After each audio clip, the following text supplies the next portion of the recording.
Zakaria street, Nakhoda মসজিদকে ঘিরে রবীন্দ্র সরণি জুড়ে চিতপুর এলাকা একেবারে জমজমাট। গেলে মনে হবে যেন এখানে বিরাট ফুড ফেস্টিভ্যাল চলে। এখানে আসলে ভালোভাবে টের পাওয়া যায়, জাকারিয়া স্ট্রিট বললেই অ্যাডামস কাবাব, আল বাইক, তস্কিন ও দিল্লি সিক্সের নামগুলো ভেসে ওঠে।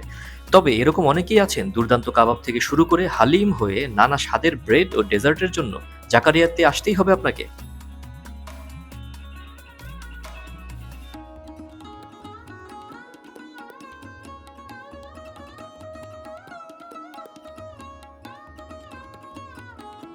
১৬০ বছরের এই পুরনো দোকানে এসে খেতেই হবে সুতা ও বটি কাবাব।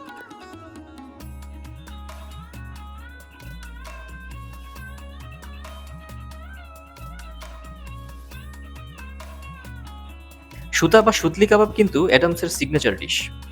আল বাইকে এসে অর্ডার দিন চিকেন স্পেশাল কাবাব ও চিকেন মালাই কাবাব। স্বাদ একেবারে মুখে লেগে থাকবে।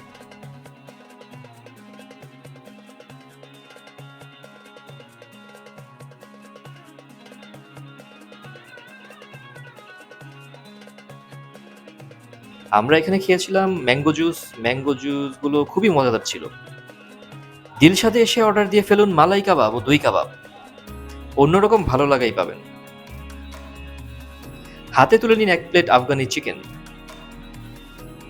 আর হোটেলে বসে খেয়েছিলাম মাংস ভুনা ও নান রুটি। এখনো যেন এর স্বাদ মুখে লেগে আছে। তস্কিনে এসে মুচমুচে ডাবল ফ্রাইড মুর্গ চঙ্গেজিতে মজে যান। সঙ্গে নিন মাহি, ফিশ আকবরি, যেটা কাতলা মাছ ভাজা। এখানকার ফালুদারও বেশ নামডাক।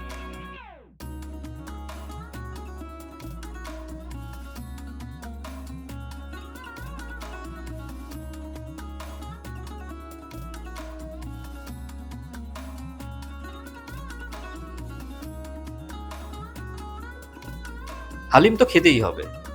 এই চত্বরে হালিমের বিশ্বস্ত ঠিকানা সুফিয়া। সাদা বাটিতে গরম গরম চিকেন, মাটন এবং বিফ হালিম।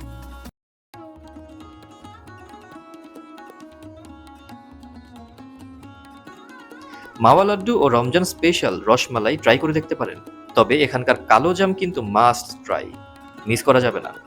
এ তো গেল ট্র্যাডিশনাল ভাবে জাকারিয়া স্ট্রিট ফুড ট্যুর। গলা ভেজানোর জন্য রুহ আফজা, মোহাব্বত কা শরবত তো রয়েছেই।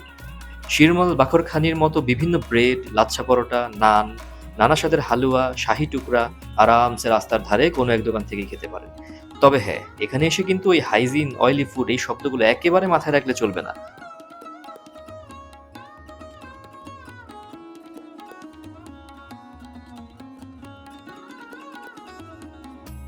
পরবর্তী ভিডিও দেখতে মুন বিডি চ্যানেলটি সাবস্ক্রাইব করুন।